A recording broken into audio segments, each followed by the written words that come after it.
Welcome. I'm Mark Petruzzi, and welcome to our next episode of Selling the Cloud.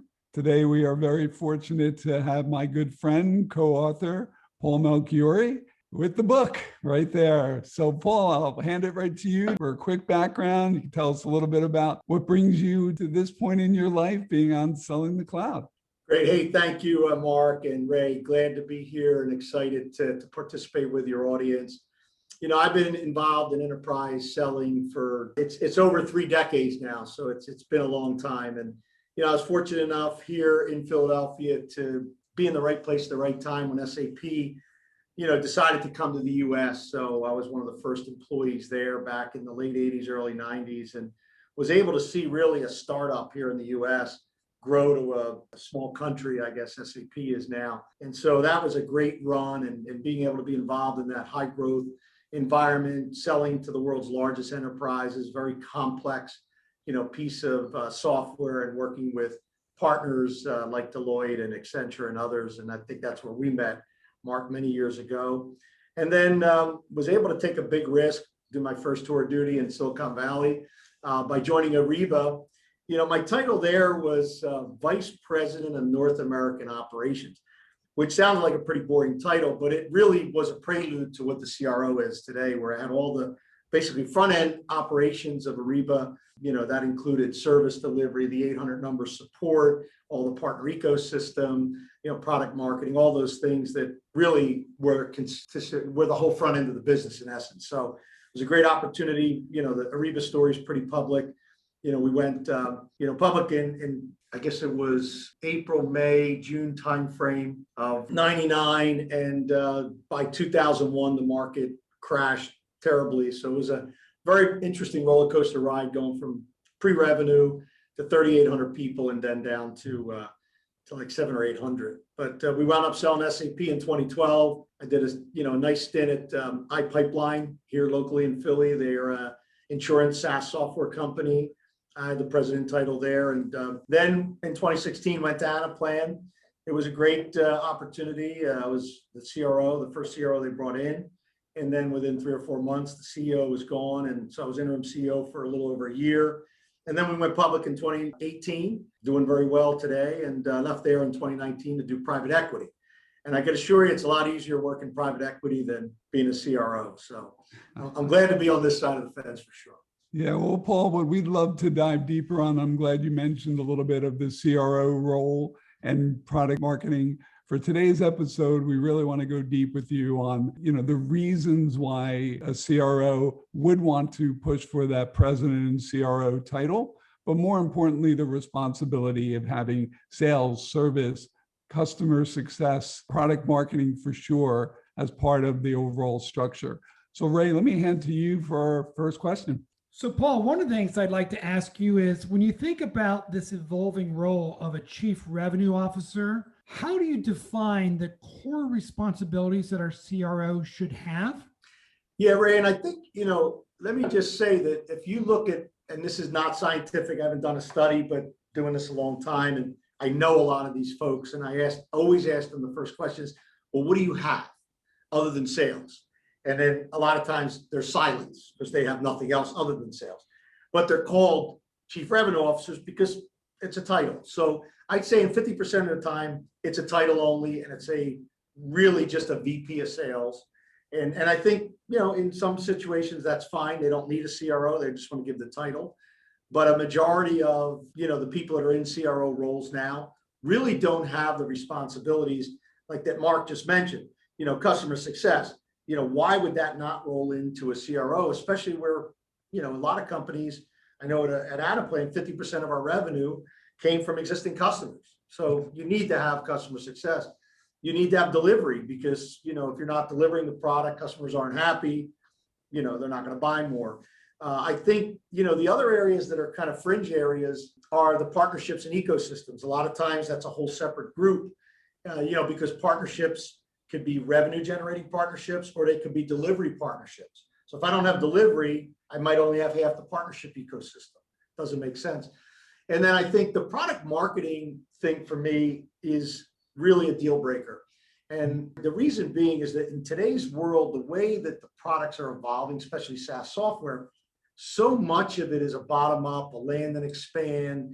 The selling motion isn't like what I grew up with at SAP, 30 years ago, where you sell a $40 million deal and, then there's a whole team behind you that you never see the customer again, other than maybe to take them to dinner or golf or whatever. So those days are over. The products need to be different. And if you're on the front line working with your pre-sales team, your customer success team, if you have those teams under your responsibility, then you can help mold the way the product direction is going to go. Now, not to say you're going to build the product, you're not going to tell the engineers what code to use, but I think having the product marketing areas and even sometimes product management to drive the product roadmap from the front end of the business, I think is very, very important. Yeah, I like to double click down on that because for 25 years, I've refused to take a head of revenue responsibility role without a minimum of having marketing, true marketing, sales, and delivery / customer success. And the reason being is this: I do not view sales as the standalone function for customer acquisition. Customer acquisition is a process that includes target buyer definition, engagement, and then the closing process, the delivery. And in today's world of software as a subscription, 30, 40, 50% of your growth revenue or ARR comes from upsells and cross sells. And if you leave that to different functions, you're going to have lack of alignment and friction that is impacted by the customer life cycle and their experience. What do you think about that, Mark? Yeah. So, I think when it comes down to it, I love that perspective, and you were doing it when it was very much not the trend. The initial point of saying, I want all of this. I'm sure lots of CEOs would look at you and say, well, then you want my role, not. Bingo. Yeah. But it's amazing. I think it is so important to do that in this day, particularly because of within a SaaS model, as Paul has put it, you're responsible not only for that number, you're really responsible for setting deals up from the beginning so that they don't churn, so that they are sustainable. All of these things, your CEO and your board is going to come back and they're going to say, Paul, why do we have all this churn? And if you were to turn around and say, I don't know, that's not my job, that's not going to fly really, really well. So Paul, bringing it back to you, what's great about being a part of your career and just watching you evolve is you were the purest of sales reps when you were a sales rep, meaning you focused on what you needed to do. When you became a manager, again, that was your job. You're very focused, which is why you've been so successful. But you found this way to evolve into not only president, CRO, not only all these responsibilities, but also interim CEO roles, which you probably 20 years ago, I don't know, you tell us if you really thought you would ever move to that level. Tell us a little bit about how you learned what you needed to learn and how you build your skill set to be able to own and help impact all these different functions. Yeah, I think the selling function has changed, Mark, and Ray, I can't agree more with your assessment of it from the perspective that it is a whole process. And if you don't know that whole process, then chances are you're not going to be very effective in getting anywhere past maybe a frontline sales rep, right? So the more you get to know finance, I got an MBA in finance, which I never applied or did anything with it, but at least when the CFO would try to argue with me about compensation, I could go toe to toe and understand, and battle on those grounds. I was forced in the early SAP days, and it is in the book, because we just didn't have good resources in America to provide pre-sales, right? So I had to learn to be a pre-sales rep, if you will, in addition to account rep. So then therefore I knew, maybe not at an engineering level, but I could write a couple of lines of ABAP code back in the early 90s. And that gave me a lot of credibility with the development and the technical teams. And then obviously in delivery, if you don't understand the delivery process, whether you're working with partners or screwing it in yourself or whatever, and like you said, Ray, I think 40, 50% of the revenue of companies, especially SaaS companies, is coming from, upsell, cross-sell. and then you need that retention. They're the three big metrics, right? That you see. You want new business, you want upsell business, and you want retention, right? So you have to own at least aspects of all three of those. I think the one that's maybe nuanced, and I think that's more recent, is the product components, right? I think the sales, the marketing, the customer success, the delivery, the partnerships kind of make sense. But when you go and fight for your ability as a CRO to own a lot around the product direction, especially if you have a founder that is more of a technical founder, and they may say, oh, I'd really like to build this, but nobody might buy it, or you might not be able to get the margin on it, or it's really not going to move the needle financially on the revenue side. I think that collaboration between product marketing, product management, and the CRO is absolutely critical. And if you really look at the role of some of the CROs today, I don't think any of them have any real say on the product direction. Very, very few. And the ones that do are probably the most successful. What was the term that they were calling the US sales reps? The kind of knob turners?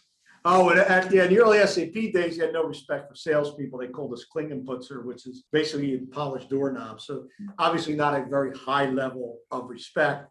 But, a lot of it was true. I mean, some of the sales reps, and even today, are professional visitors, right? And now that you can't visit anybody, that's probably not the profile that you're looking for to build out a SaaS killer sales team going forward. Paul, one of the things I find about this discussion is their stage appropriateness. And what do I mean by that? We did some research in partnership with HubSpot about the concept of revenue operations. And revenue operations is all about the integration of marketing ops, sales ops, and customer success ops to really align with that customer buyer experience. From a less than $10 million, where you really need to build that initial muscle memory, we have found that having dedicated functional groups works well, because that head of sales at 1 or 2 million, he or she needs to be a super salesperson, not just a process manager. But once we see companies hitting that $10 million to $20 million range, that's when we start to see friction between functions and process breakdowns. And by the way, what's interesting is once you get to about $100 million and above, that integration and process is running a little bit more smoothly. And maybe you don't need a CRO who's responsible for all three. Maybe you need a COO or president. What do you think about that frame of it's got to be stage appropriate for this decision? Yeah, I think it's two things. Absolutely right. Stage appropriate is one thing I look at. And then what's the profile of the founder team, right? If the founder team is more sales, marketing, operations versus maybe typical founder teams are more technical founders, development type, personalities. So I think that also plays into the stage. But I had a conversation with a portfolio company yesterday, and we need a CRO, we need a CRO. I'm like, no, you don't. You need to get your first 10 million in revenue. And it really doesn't matter who that person is, because they may not be the person to go from 10 to 100, right? And you could call them whatever you want. It doesn't really matter what their business card says. But the reality is they should solely focus on selling new business at that stage of a company. And then one of the things I've also seen is that companies don't invest in the revenue operations functions until they're in this hyper growth mode. And then it's like, oh my gosh, we got to get sales ops, we got to get marketing ops. So I think, if you're a good individual sales contributor, early stage company, that's probably all you need. You want that person to get you that first, maybe build out the first 10 to 15 sales reps, the first 2 or 3 teams. Then you can think about what that next stage is. And then maybe you start thinking about, do you bring in more of a CRO type of person where you start to align those functions? But I think a couple of things. One, people are bringing in CRO type folks way too early in these companies. And a lot of these CROs come from larger companies. They're not used to rolling up their sleeves and prospecting it in the first 10 or 20 deals. And, then they wind up spending the whole A round and they've done nothing, right? They've got this really expensive person who hasn't really delivered and is like a fish out of water, So you're so spot on with what is the level of responsibility at the appropriate stage of a company. Early stage, laser focused on getting new business. And by the way, if they throw the stuff over the fence and it's hard to implement, let the implementation people figure it out, because you're figuring it out as you go. You get to that 10 to 30, 40 million range, then I think you need to start to bring some of those disciplines back together And then I agree, once you're at that couple $100 million in revenue and on your way to being a public company, if not already, then I think the CRO title is there and they're going to have sales globally. They may have customer success roll into them, but I think those other functions typically roll into a COO or into another president function. So it really is stage dependent. I think you're absolutely right. And there's no, maybe in the next book, Mark, we'll have, that role and exactly what stage they're at.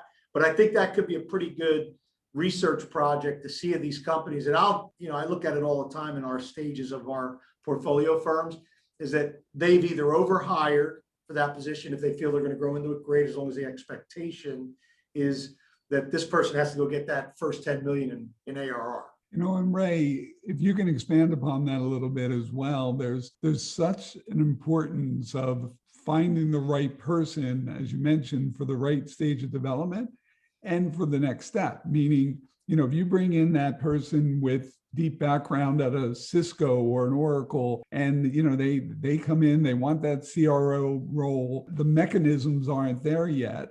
They're going to go out there and they're going to do what they do, and that is build process. And they're never going to have the team.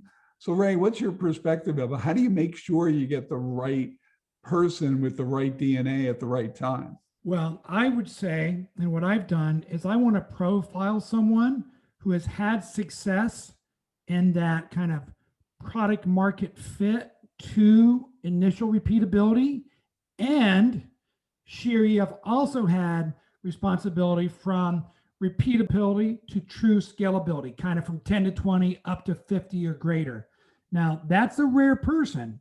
The good news is in the last 5 to 10 years, you can find a lot more of those, but I'm saying wait until you find someone who's done both. Now, I will tell you that goes against conventional wisdom. I was trained at GE and their information technology group.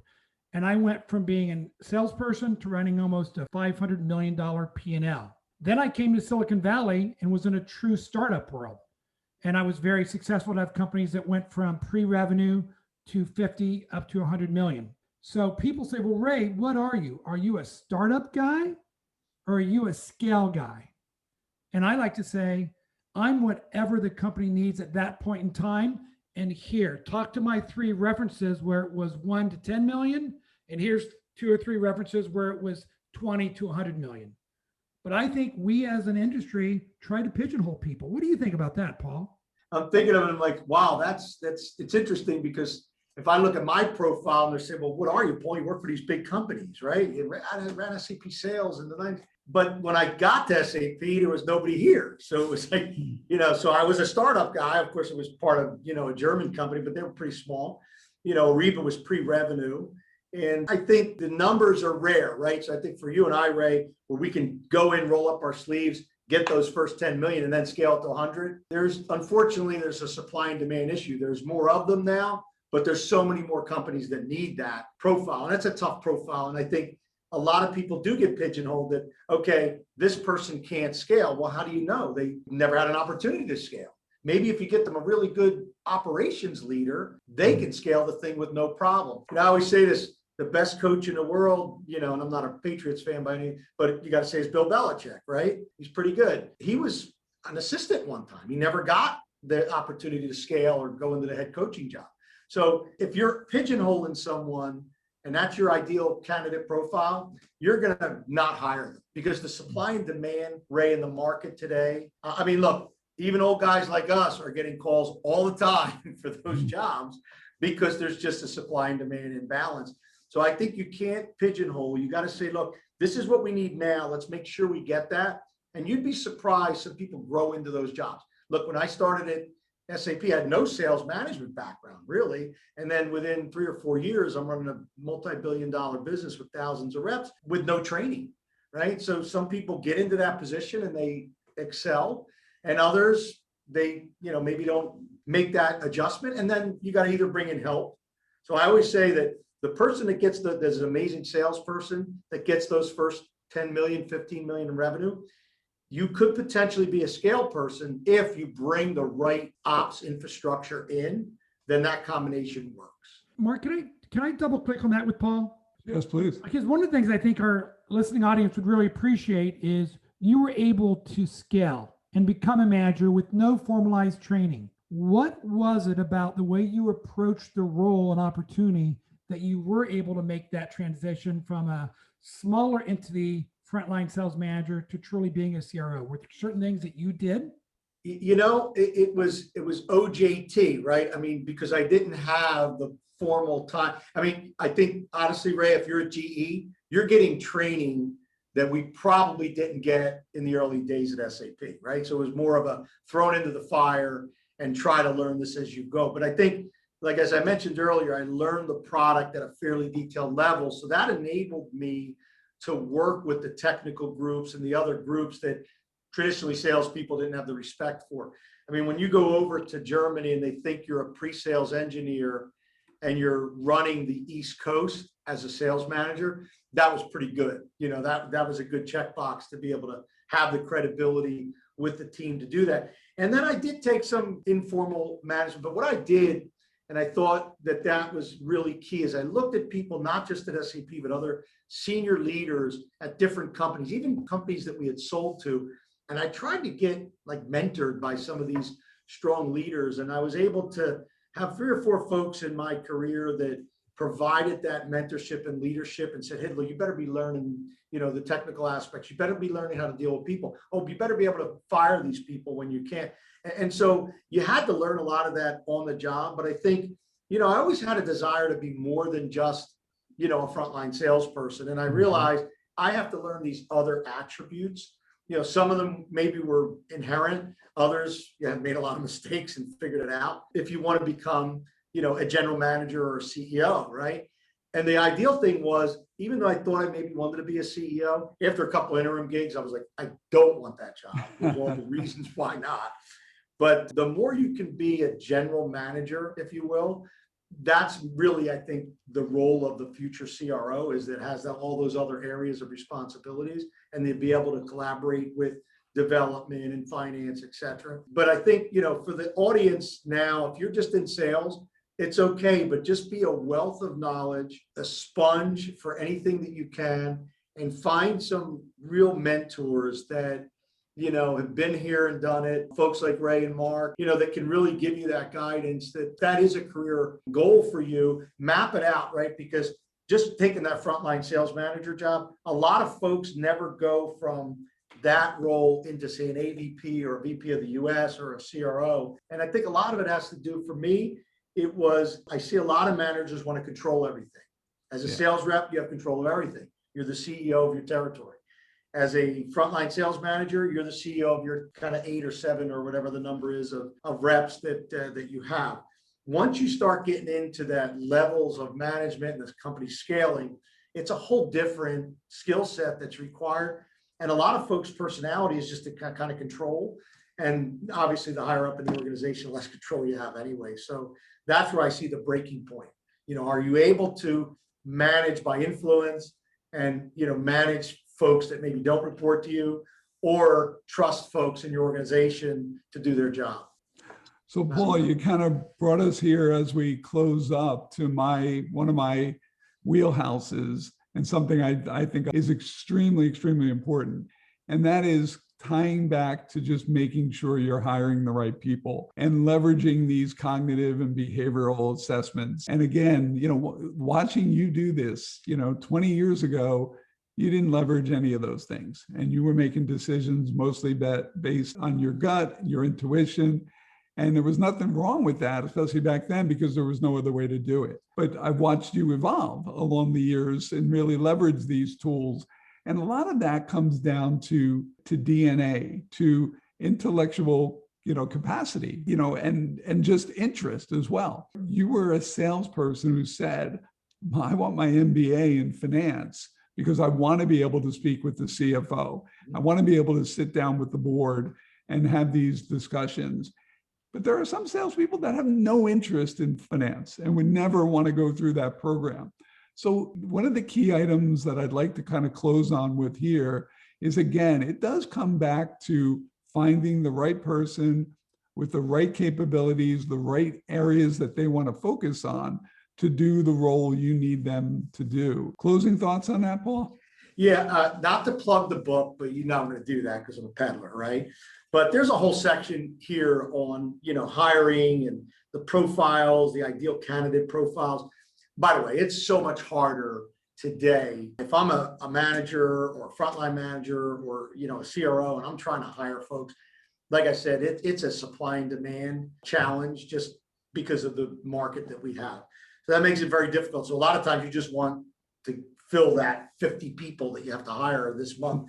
So it makes it harder. But I think if you look at what we talk about, in the book around the types of profiles that you want to target, do they have these certain characteristics that maybe they're born with, or maybe they've got, we talk a lot about in the book about EQ, right? Creativity, a lot of soft stuff, right? And believe me, I did actually invested in companies well before the Myers-Briggs and all that stuff that was, starting to see the cognitive nature of people. I think there's a lot of value in having these people take those kind of, and there's a lot of them out there, so I'm not going to credit one or the other.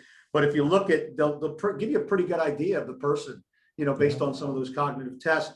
And if they don't fit some of the profile that you're looking for, not to say you eliminate people just on those tests, but it could be a deciding factor. And I think the more science you can build into it today, you're right. 20, 25 years ago, a lot of it was gut. Sometimes your gut was right, sometimes it was wrong. You then absorb that data, especially when you were wrong. You never made the mistake again. Now there's a lot more science to what we do. Absolutely. Well, Ray, close us down. Well, I'm going to summarize something Paul said because I think it's so important, because it's why, or one of the reasons you've been so successful. You talked about your natural curiosity and wanting to be a self-directed learner. You learned about the product so you could be a pre-sales engineer. You learned about finance. The second thing you said, which is really important for our listeners, you sought out mentors who could teach you about areas that you didn't have that experience in. And by the way, it wasn't just one mentor. As you evolved, you went and got a second and third mentor. So I think those are two really important things for aspiring CROs to think about, and for those CEOs and CFOs thinking about hiring a CRO. And instead of pigeonhole them, find out what they've done to learn and grow, and can they apply that and grow in your organization. So Paul, thank you for that great insight. Mark, as always, thanks for being a great co-host. And to our listeners, if you like the content and guests we have here on Selling to Cloud, it would mean the world to us if you could subscribe to our Selling to Cloud channel and provide a rating and a comment on what we could do even better for our listening audience. Thank you, everyone, for listening to the Selling to Cloud podcast.